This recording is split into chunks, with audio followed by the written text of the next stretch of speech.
안녕하세요. 좋은 아침이죠? 안녕하세요. 네, 반갑습니다. 비가 내리죠. 저희 마음속에도 비가 내리죠. 내립니다. 근데 우리는 비랑 상관없이 꿋꿋하게 버티는 거예요. 어제 말씀드렸지만 버티면 승리합니다. 버팁니다. 이 자리에 꿋꿋이 앉아서 비가 오든 눈이 오든 상관없이 버팁니다. 그렇게 하는 거예요. 여러분 힘내시고 어제 질문이 있었습니다. 마지막 문제에 어법에 맞는 문장은 이랬는데 문장의 병렬 구조에 대해서 질문이 있었어요. 그래서 잠깐 말씀을 드릴게요. 어제 10번에 4번 지문이고요. 어법에 맞는 문장이었어요. 그는 친구로서는 좋으나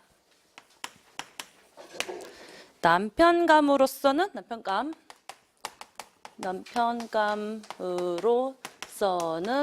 부족한 기네요. 점이 많다.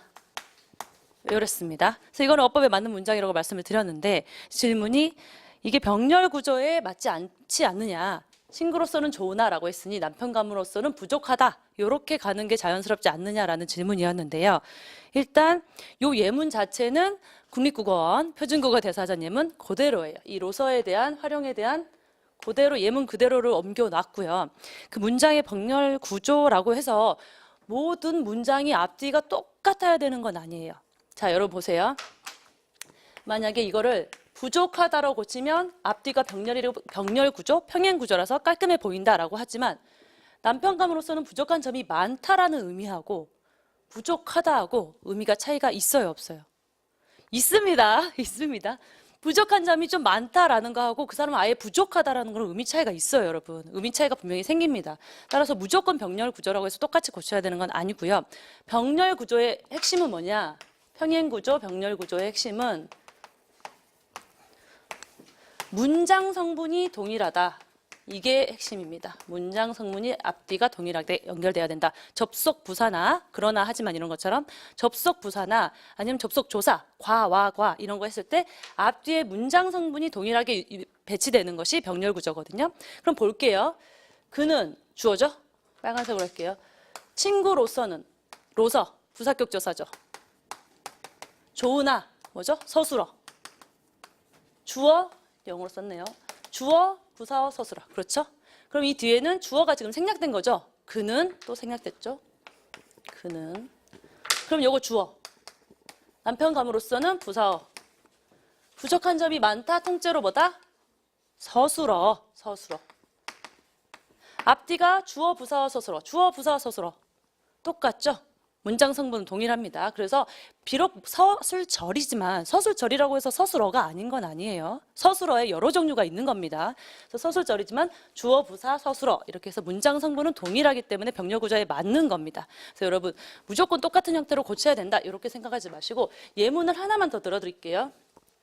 기출 지문에 귀하의 건승과 가정의 평안을 기원 드립니다. 이런 식으로 문장이 있었어요. 이게 병렬 구조에 안 맞는 문장이었죠.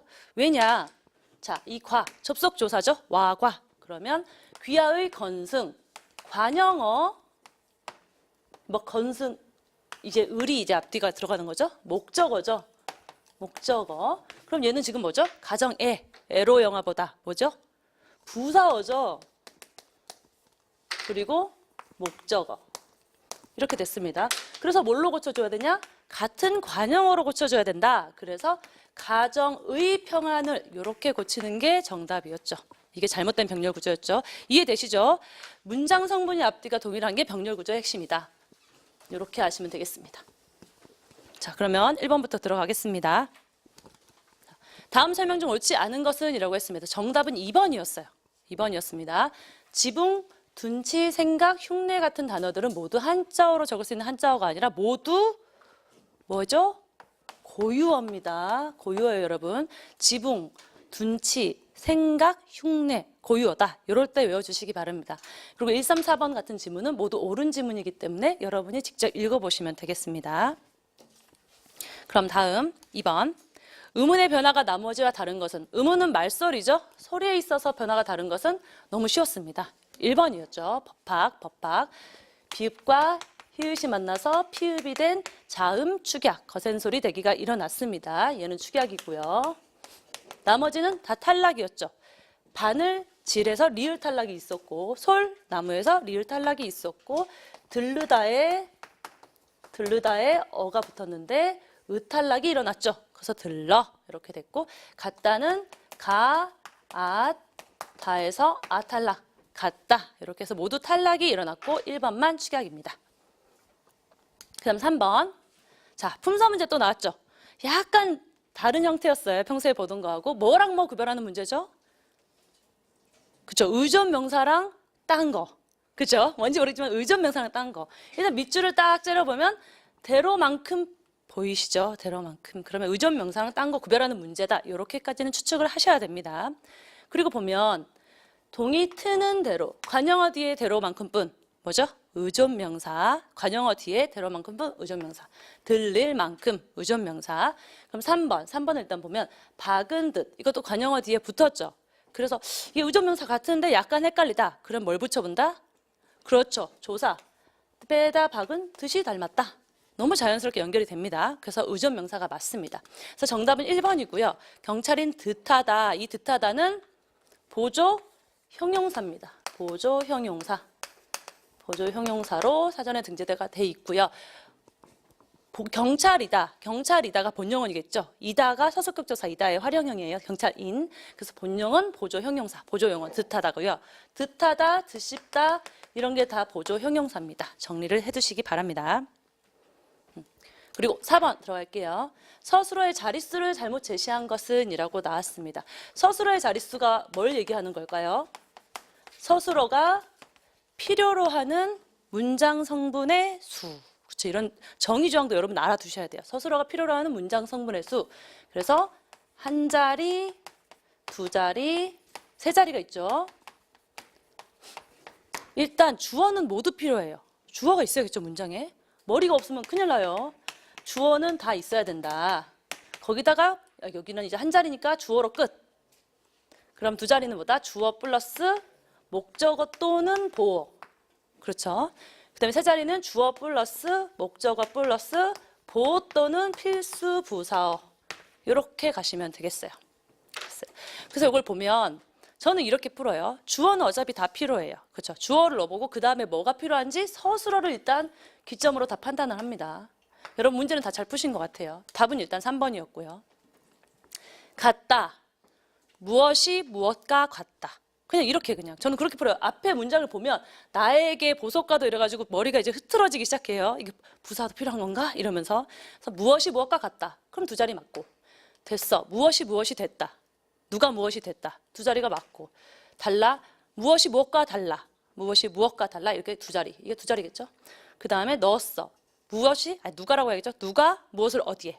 누가 무엇을 어디에 넣었어. 이렇게 해서 세 자리 서술어 이런 식으로 머릿속으로 본인이 서술어마다 심플하게 생각을 하시고 앞에 있는 문장이 아무리 길어도 혼란에 빠지지 마세요. 혼돈에 빠지시면 안 됩니다. 그 다음 5번. 요거는 다 정답을 맞추신 것 같아요. 3번이죠. 나머지는 구조적 중의성이라서 모호하죠. 요거는 설명을 따로 필요하지 않을 것 같습니다. 그 다음 6번. 어휘의 표준 발음 나왔습니다. 표준 발음. 저 이런 문제 너무 좋아해요. 외운 걸 그대로 적용할 수 있어요. 받침의 발음에 대한 문제죠. 여러 번 강조했어요. 리을 비읍의 대표음은 뭐다? 리을 비읍의 대표음은 리을이다. 받침 리을 비읍의 대표음은 리을이다. 다만 비읍으로 소리나는 경우가 있는데 언제다?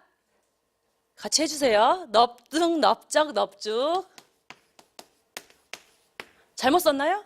아니죠. 제대로 썼죠. 넙둥, 넙적, 넙죽. 리을 비읍의 대표음은 리을인데 비읍으로 나는 경우는 넙둥, 넙적, 넙죽이다. 그렇게 해서 풀면 그냥 답이 1번. 널쩍하다. 틀렸죠? 8. 맞고. 넙적다리 맞고. 그럼 3번은 리을 기역의 발음이죠. 리을 기역은 원래 기역 발음인데 리을로 발음 나는 경우는 딱 한 경우다. 왜? 어떤 경우? 어미 기역 앞에서 부딪히니까 리을로 발음이 바뀐다. 그래서 맞구나 맞습니다. 다만 여기서 오늘 나올 거는 요게 리을 비읍의 예외 발음이다. 예외 발음이다. 이렇게 암기를 시켜드렸어요. 리을 비읍은 리을이 대표음이고 비읍으로 발음 나는 경우는 넙둥, 넙적, 넙죽이 끝이다. 다만 한글 맞춤법 10항에 있습니다. 10항에 다만 예외가 뭐다? 밥다라는 애가 하나 있다. 밥다라는 애가 있다. 예외예요, 이거는. 이게 원칙, 이게 예외. 밥다는 자음 앞에서는 비읍으로 발음 난다. 자음 앞에서는 비읍으로 발음 난다. 밥다, 밥지, 밥고 이렇게 발음 난다. 요걸 외워주시면 돼요. 그래서 여러분이 어떻게 외워야 되나? 리을비읍의 대표음은 리을인데 넙둥, 넙적, 넙중만 비읍으로 발음 난다. and 밥다. 요 네 개. 또 어벤져스 4인방이죠. 요 네 개만 외워주시면 되겠습니다. 그리고 실제로 이 문제에서는 밥다가 장음이었어요. 그래서 실제로는 3번도 틀린 거였죠. 그렇지만 이런 식으로 문제가 나왔을 때 여러분이 판단을 하실 수 있어요. 이거 받침의 발음 문제구나 판단이 되죠. 그러면 받침이 가장 틀린 걸 골라야 되는 거예요. 시험장에서 갑자기 자기 지식을 자랑하시면 안 돼요. 이것도 틀렸어. 장음이잖아. 맞죠, 물론. 그렇지만 포인트는 받침의 발음을 묻는 문제이기 때문에 정답은 이걸 찍고 시험장에서는 찍고 나와서 나중에 이거에 대해서는 본인이 게시판에 올리던가 잘못된 거 이의를 그때 제기하는 거지 시험장에서 저렇게 끝 찍으시면 안 된다. 항상 상대적으로 푸셔야 됩니다. 나와서 저거 이의 제기해봤자 본인만 피곤해져요. 아시겠죠? 자, 그 다음 7번. 한글 맞춤법에 맞는 문장은 이라고 했어요. 정답은 몇 번이었죠? 4번이죠. 4번. 든지 또 나왔죠. 던지든지 구변 문제. 던지는 과거, 든지는 두 가지죠. 조사로 쓰일 때 선택, 사과든지 배든지. 그리고 어미로 쓰일 때는 비슷해요. 선택이랑 그냥 아무거나 선택해도 상관없음. 아무거나 선택해도 상관없음 이런 의미입니다. 살든지 살다 뒤에 붙였으니까 어미죠. 어디에 살든지 어디에 살든지 상관이 없다는 거죠. 그래서 4번이 맞고요.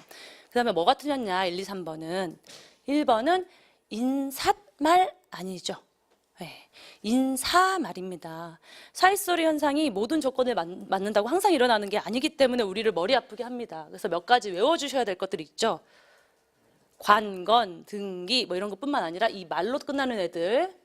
자, 암기 팁을 제가 또 어제 연구를 했죠. 우리말, 인사말, 머리말, 예사말. 요거는 사이소리가 현상이 일어나지 않고 사이시옷이 들어가지 않습니다. 어떻게 외운다? 우리가 인사할 때 머리로 하는 게 예사다. 말이 되나? 우리가 인사할 때 머리로 하는 게 예사말이다. 이렇게 암기해 주세요. 어떻게든 암기해 주세요.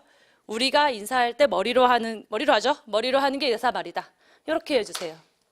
그다음 2번. 흡연율, 니모율 여러 번 강조했습니다. 률이 아니고 율이겠죠? 그리고 3번은 생각하지도에서 앞에 안울림 소리가 오면 뒤에 예사 소리가 와서 하가 줄어들고 생각지도 이렇게 가야 되죠. 하가 줄어들 적에 울거 안울예. 울림 소리 뒤에 거세 소리, 안울림 소리 뒤에 예사 소리. 저는 이렇게 했어요. 울거 안울예 이렇게 외웠습니다. 실제로는 울거 안울예. 물론 원칙은 미리 공부를 하시고 암기할 때는 팁으로 암기하셔도 된다. 이런 말씀이에요. 그 다음 8번입니다. 띄어쓰기가 바른 것은 정답은 몇 번? 몇 번? 4번이죠. 4번. 으로부터 이런 거는 조사 붙여 쓸 수 있다. 여러 번. 그건 여러분이 기본적으로 알고 계실 거고. 요거 전미사죠. 자, 여러 번 나왔습니다. 제, 여, 짜리, 어치, 꼴땅, 백식. 여러분 이렇게 외워놓고 적용을 못하면 안 돼요. 에? 적용을 꼭 하셔야 돼요. 제27대 10여 년, 10원짜리, 10원 어치, 10원 꼴, 10원 당, 주인 백, 그 다음에 10원씩 이런 식으로 걔네들 다 앞에 들러붙은 거예요. 접두사, 예반 접두사죠. 나머지 다 전미사라서 앞에 붙인다. 그래서 10여 붙이고 연 띄고 저는 단어 명사라서 띄고 이 4번이 맞는 거였고요. 나머지는 뭐가 틀렸냐? 1번은 말한 대로, 대로만큼 분의 앞에 관형어가 오면 띈다. 그렇죠. 체언이 온 것도 아니죠. 체언이 와야 붙일 수 있는 족사가 되는 거죠. 이번에는 여행시, 이 시가 어떤 경우를 뜻할 때는 명사입니다. 그래서 해외여행 시. 재조정하다는 그냥 암기하셔야 돼요. 한 단어입니다. 재조정하다. 그 다음에 3번. 능력뿐 아니라 대로만큼뿐 앞에 체언이 왔을 때는 붙이는 거 맞죠? 조사입니다. 그 다음에 추진력 마저 붙여야겠죠. 마저는 보조사죠. 보조사 외워볼까요? 은, 도, 만까지 마저조차부터요 은커녕 은는 도만까지 마저조차부터요 은커녕. 여러분 이럴 때 입으로 해보셔야 돼요. 저도 그렇게 외운 거예요. 은는 도만까지 마저조차부터요 은커녕. 거기다가 조금씩 넣는 거죠. 본인이 필요에 따라서. 그 다음 9번 하겠습니다. 로마자 표기법에 따라 올바르게 적은 것은 이라고 했어요. 정답은 3번이었죠. 적성루. 인공축조물에는 붙임표를 쓰지 않는다. 그게 핵심이었고, 발음상에도 촉성루는 조금 중요하죠. 그 표현 발음으로 다 나올 수 있어요. 촉, 가다 벗어줘, 촉석, 누. 이렇게 나죠. 이게 왜 니은이냐? 한자어에서 기역, 미음, 비읍, 이응 뒤에 리을은 니은으로 발음난다. 이런 거예요. 한자어 받침. 그래서 촉성누. 이게 이제 니은이 떴다. 그렇기 때문에 비음화가 다시 한번 일어나겠죠. 그래서 촉성누. 이렇게 가야 됩니다. 그래서 성누. 이게 맞고요. 이것도 제가 기본 강의 시간에 팁이 있는데 여러분이 이제는 소화를 하실 수 있을 것 같아요. 한자씨 감아봐요 눈. 이렇게 한자씨, 한자 받침이에요. 한자 받침 기역, 미음, 비읍, 이응 뒤에 리을은 니은으로 발음 난다. 이걸 암기를 해야 된단 말이에요. 그래서 저는 한자씨 감아봐요 눈. 이렇게. 자, 암기하실 분만 하시면 됩니다. 저는 여러분에게 드리는 거예요. 지식을 드리는 거예요. 제 팁을. 자, 1번은 뭐가 틀렸냐? 여는 YEO죠. YEO고 종로구는 도시군구 읍면리동 가길로. 도시군구 읍면리동 가길로는 뭐다? 붙임표를 쓴다. 이렇게 가겠죠. 다보탑은 모음 앞에서는 유성음 D가 와야 되고요. 여의도는 의는 항상 UI로 쓴다. UI. 자, 어떻게든 연상을 해보세요. 이렇게 두 글자니까 UI 이렇게. 네, 이렇게 외워주세요. 어떻게든 외워주세요. 그 다음에 마지막 10번입니다. 편지 용어에 대한 설명 오랜만에 나온 문제죠. 그렇지만 13년도예요. 아주 옛날 문제도 아니에요. 정답은 3번이었죠. 누구 회사 귀중 이렇게 쓴단 말이에요. 이름 앞에 쓰는 게 아니라 이름 아래 쓴다고 표현을 합니다.